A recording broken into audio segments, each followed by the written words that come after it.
우리 애는 책을 많이 읽혔는데 문해력이 안 올라요.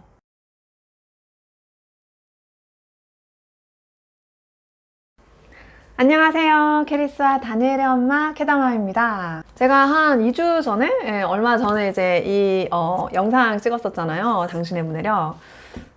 여기서 결론은 그거였어요. 당신의 문해력. 그러니까 문해력이 있어야지 뭐 공부도 잘하고 뭐 취업도 잘하고 결국에는 성공적인 삶을 사는데 아주 기본이다. 그래서 문해력은 그냥 뭐 남녀노소 다 너무나 중요한 능력이다. 그래서 이것을 꼭 해야 된다. 그런데 그 방법의 가장 좋은 방법은 바로 책 읽는 것이다.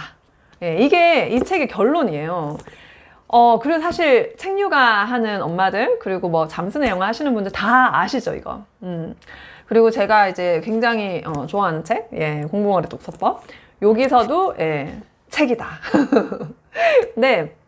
자, 근데 이런 질문이 있어요. 그러니까, 저도 사실 이런 질문을 제가 저에게 많이 했어요. 그리고 또 많은 분들이 하는 질문이 뭐냐면, 우리 애는 책을 많이 읽혔는데, 문해력이 안 올라요. 그렇게 질문을 하시잖아요. 사실 그게 제가 우리 캐리스 근데 이런 것 같으니까 우리 아이에 대해서 제가 자랑을 하는 것도 조심스럽지만 또 한면에서 이렇게 좀 잘 못하는 부분 얘기하는 것도 약간 조심스러운 것 같아요. 그러나 제 생각에 자랑을 좀 더 자제를 하는 게 좋은 것 같고, 예, 조금 못하지만 이렇게 노력을 한다, 이런 이야기는 유튜브에서 해도 우리 아이에게 그리고 다른 분들에게 크게 문제가 되진 않지 않을까라는 생각을 가지고 이 영상을 만들어 볼게요. 왜냐하면은 우리 캐리스 같은 아이들도 많고 또 그런 아이의 엄마들도 많잖아요. 그분들에게 되게 좀 도움이 될 것 같아서 영상을 시작하겠습니다.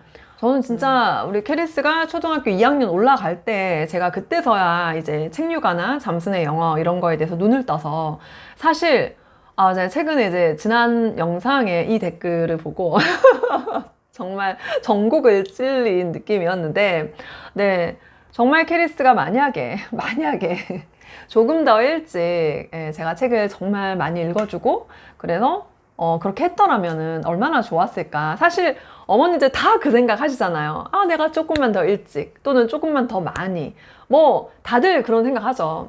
근데 사실 그런 생각은 의미가 없어요. 이미 지났잖아요. 그렇기 때문에 지금 현재 상태에서 더 나아질 수 있는 방법을 찾는 게 더 현명하죠.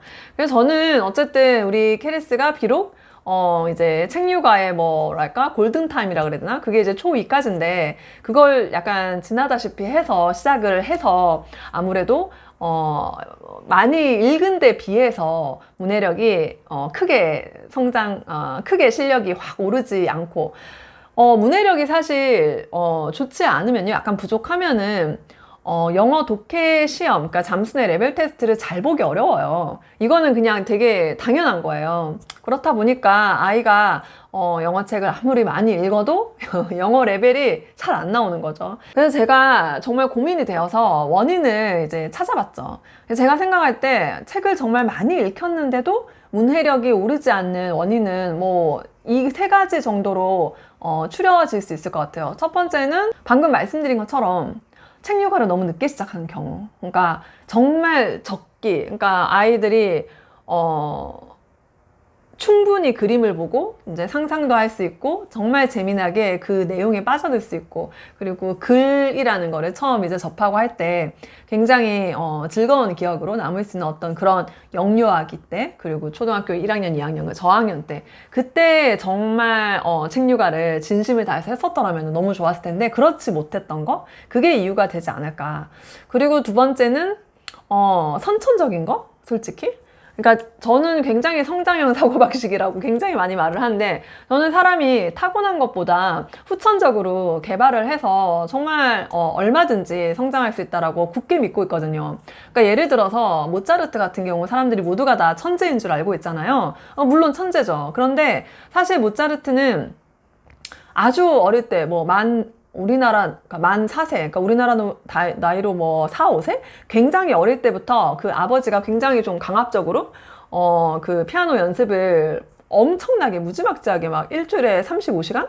그렇게 시켰다고 하더라고요. 그거를 이미 너무 많이 해서, 그래서 모차르트가 한 8세 정도 됐을 때 이미 1만 시간을 연습량을 다 한 거예요. 그러니까 대부분의 이제 한 20살 넘어서 대부분의 사람들이 채울 수 있는 연습량을 모차르트는 굉장히 나이 어릴 때 다 채운 거죠. 그렇기 때문에 당연히 잘한 거예요. 그러니까 천재 소리를 들을 수밖에 없었던 거죠. 한 면에서. 그러니까 부단한 노력을 통해서 천재가 된 거지. 그러니까 물론 당연히 음감이라든가 뭐 이런 것들을 타고난 게 하나도 없진 않겠죠. 그렇지만 정말 많은 노력을 했다는 거. 그래서 결국에 천재가 될 수 있었다는 거. 그리고 뭐 아인슈타인도 무지하게 생각을 했다고 하더라고요. 그러니까 뇌의 전두엽을 완전 극으로 발달을 시킨 거죠.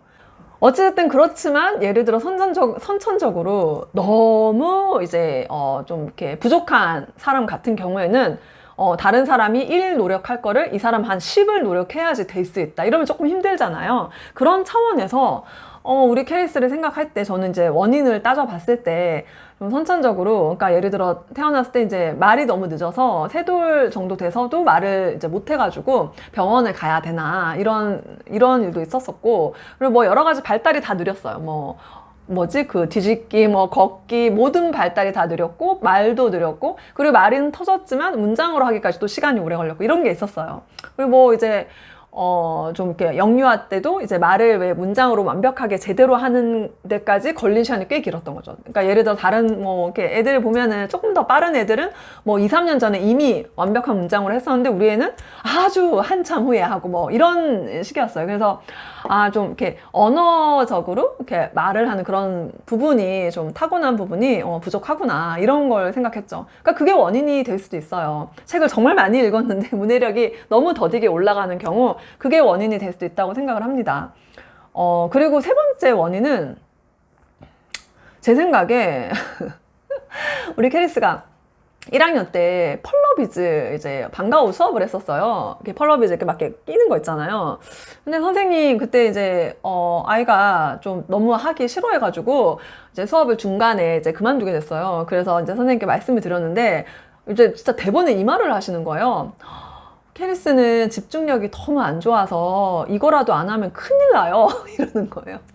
그래서 저는 사실 그때는 우리 애가 아직까지 우리 애가 이렇게 뭐라 그러지? 되게 떨어진다라는 생각 자체가 별로 없으니까 대부분 엄마들이 한 초등학교 1학년까지 2학년 정도까지는 굉장히 큰 기대를 가지고 있거든요. 그리고 이제 첫째잖아요. 그러니까 기대가 많아. 그래서 마음이 상하더라고요. 그 말 듣고. 무슨 집중력이 그렇게 없다니 처음 들어보는 말이다. 그렇게 생각을 했어요. 근데 시간이 지나서 제가 돌이켜 봤을 때 좀 집중력이 약간 부족하긴 해요. 그래서 그러니까 이런 거죠. 문해력이 이제 책을 굉장히 많이 읽었어. 양을 굉장히 많이 채웠는데 집중력이 좀 이렇게 부족한 아이 같은 경우는 왜 이렇게 앉아서 이렇게 보고 있는 시간은 많은데 이걸 집중을 안 하는 거죠. 그러면은 시간 대비 효율이 굉장히 떨어지잖아요. 그래서 이것도 참 원인이었겠구나 이런 생각이 들었어요. 이렇게 집중력을 높일 수 있는 여러 가지 많은 이야기들이 있는데 저는 사실 아이가 집중력이 부족하다라는 생각 자체가 한 초등학교 4학년까지도 별로 없었어요. 그런데 이제 나중에 조금씩 이해를 할 수 있게 됐죠. 그래서 원인을 다 찾았어. 그런데 봐봐요. 지금 제가 말씀드린 원인이 다 돌이킬 수도 없고 이제 와서 뭘 어떻게 할 수 있는 게 아니야. 왜냐면은 아니 애 어릴 때 책류가 안 했던 거 시간을 돌이킬 수 없잖아요. 그리고 선천적으로 말이 느리고 언어감이 없는 거, 그리고 집중력 없는 거, 이런 거를 어떻게 하루아침에 막 할 수 없잖아요. 그래서 좌절을 할 거냐? 아니죠. 그럴 필요가 없죠. 제가 항상 얘기하지만 어른도 훈련을 하면 뇌가 발달을 해서 지능이 올라간다는데 아이들이 얼마든지 할 수 있죠. 그런데 이제 단지 그 시간이 얼마나 걸리냐의 차이인 거죠. 그래서 제가 이 부분에 대해서 이제 좌절하고 있으실 수도 있는 어머니들에게 정말 도움이 될 수 있는 사례들을 몇 가지 얘기를 해드릴게요. 저도 이 사례들을 보고 굉장히 힘을 얻고 도움을 얻었거든요. 또 확신을 가질 수 있었고, 이제 첫 번째는 본진류가 진아연 교수님, 아시죠 다들? 이거는 이제 뭐랄까 이 교수님이 이제 ADHD라고 다들 이제 아시는 분들은 아실 거예요. 그러니까 존스 홉킨스 의사가 한국인으로 아마 최초라고 알고 있어요. 그러니까 그 정도로 어마어마하게 성공하신 분인 거죠. 예, 존경받고, 예, 정말 대단한 거죠. 정말 똑똑한 거죠. 근데 이분이 ADHD였다고 하더라고요. 그러니까 제가 방금 말씀드렸던 집중력이 부족한 아이. 그러니까 심지어 이제 나이가 들어서 지금 현재도 뭐 이렇게 집중을 못 하신대요. 그러니까 예를 들어 뭐 요리를 하면 맨날 다 태워 먹는다고 하더라고요. 네, 그렇게 집중력이 부족한데도 불구하고, 네, 이렇게 될 수 있다는 거. 그래서 이런 생각, 그러니까 그런 말씀을, 이 영상에서 이 말씀을 하더라고요. 그러니까 그러니까 ADHD가 굉장히 이제 약점이긴 하지만 여기에 숨어있는 강점이 있다고 하더라고요. 뭐냐면은 ADHD 아이들이 집중력이 부족하긴 하지만 대신 집중력이 부족하고 충동적이잖아요.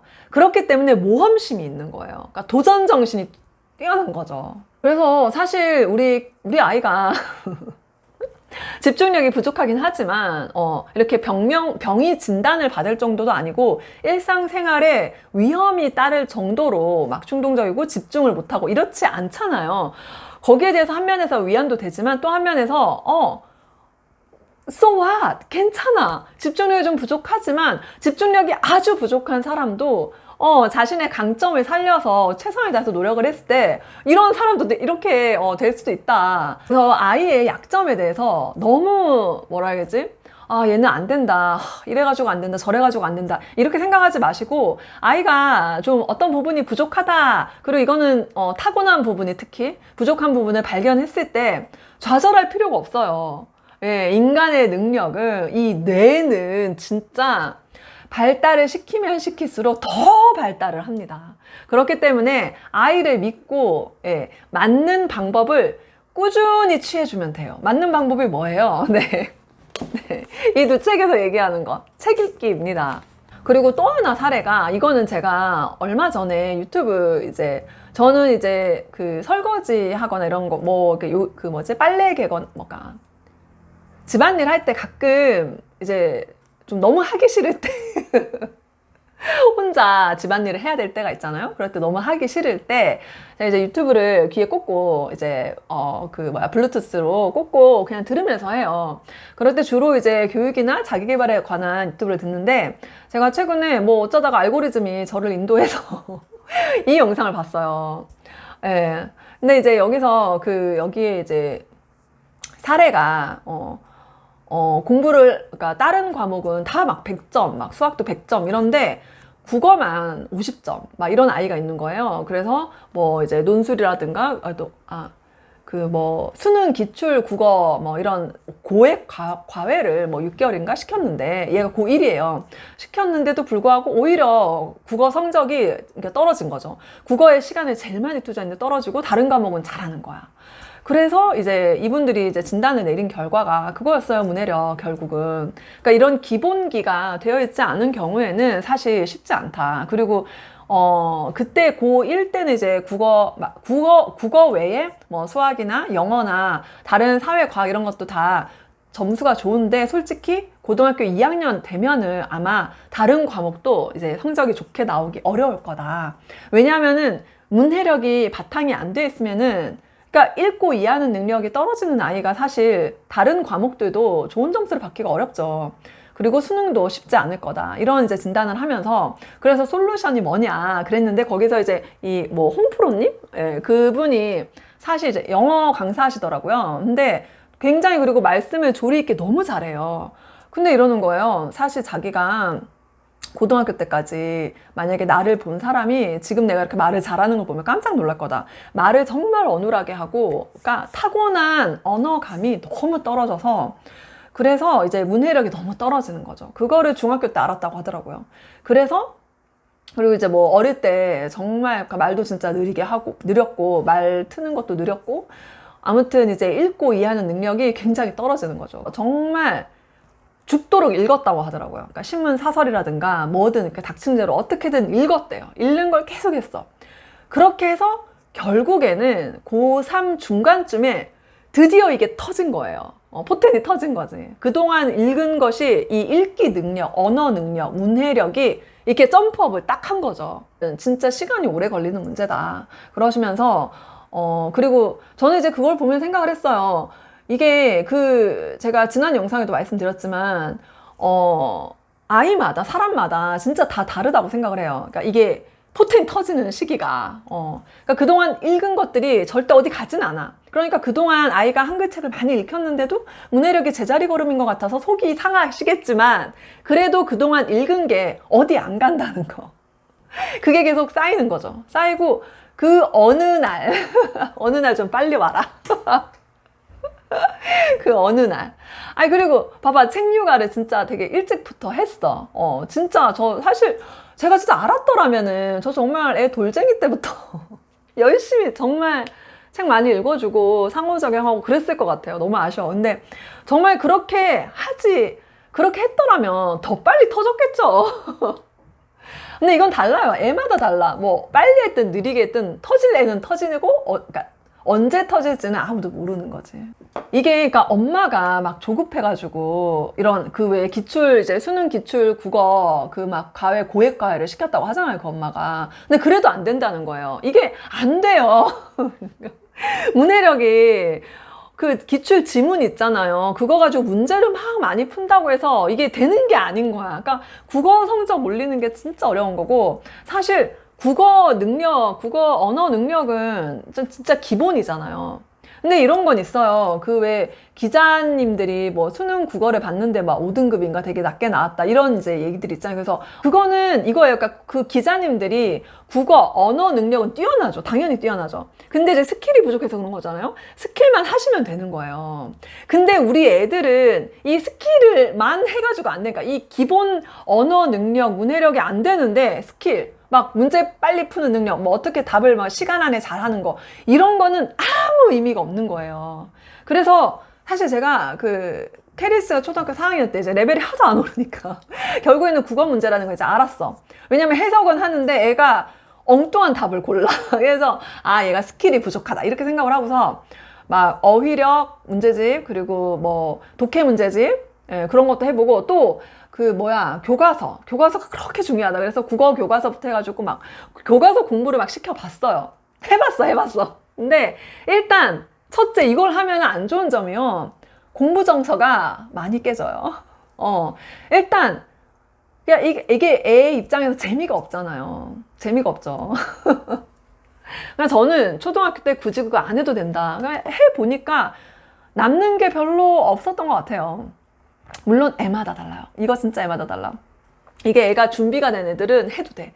아이가 하고 싶고. 근데 이제 우리 같은 경우는 준비가 안 됐었던 것 같아요. 그러니까 지금 사실 이제 중학교 올라가고 애가 약간 달라졌거든요. 그러니까 이런 시기에 그때 하는 게 적기인 거지. 굳이, 예. 그러니까 그 시간에 그냥 기다려주는 것 같아요. 그리고 결론은 뭐냐면은,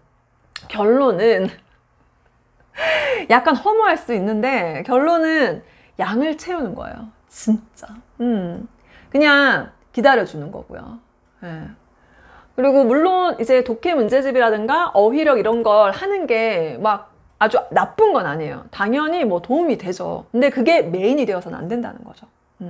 기본 언어 능력을 올리는 거를 메인으로, 그러니까 한글책을, 재미있는 한글책을 아이가 재미있게 읽는 거, 그게 가장 기본이고, 거기에 조금 서브로 이제 뭐 어휘 문제집이라든가 그리고 뭐 독해 문제집 이런 거 해주는 게 나쁜 건 아니에요. 그런 것도 하면 뭐 좋죠.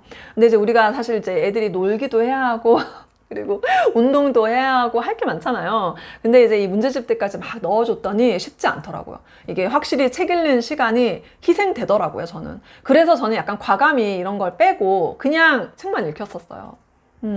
근데 이제 지금, 그리고 이제 중학교를 가면은 이건 좀 다른 문제예요. 그러니까 모두가 완전 전환이 되는 거예요. 공부를 하는 거예요. 이제는 아이가 준비가 되었을 때 공부를 하는 거는 이게 약간 같이 시너지가 될 거예요. 공부를 하고 책을 읽고. 근데 이제 책 읽는 거를 절대 놓치지 않는다. 정말 고등학교까지 쭉 그냥 남은 평생, 책은 친구? 그렇게 계속 읽을 수 있는 읽는 그런 아이가 되기를 바라는 마음이 있습니다. 예, 그래서 너무 걱정하지 마시고요. 예, 그리고 아이를 믿고, 그리고 이런 것 같으니까 그게 정말 터지는 게, 문해력이 이제 확 업그레이드 되는 게 언제가 될지 모르지만 그게 좀 늦게 되면은 어때요? 괜찮습니다. 그리고 일찍 되면은 뭐 감사한 거죠. 네, 책육아하는 어머니들, 그리고 저처럼 늦게라도 책육아를 확신을 가지고 꾸준히 하고 계신 어머니들 힘내십시오. 네, 화이팅입니다. 네, 오늘 영상은 여기까지 하겠습니다. 감사합니다.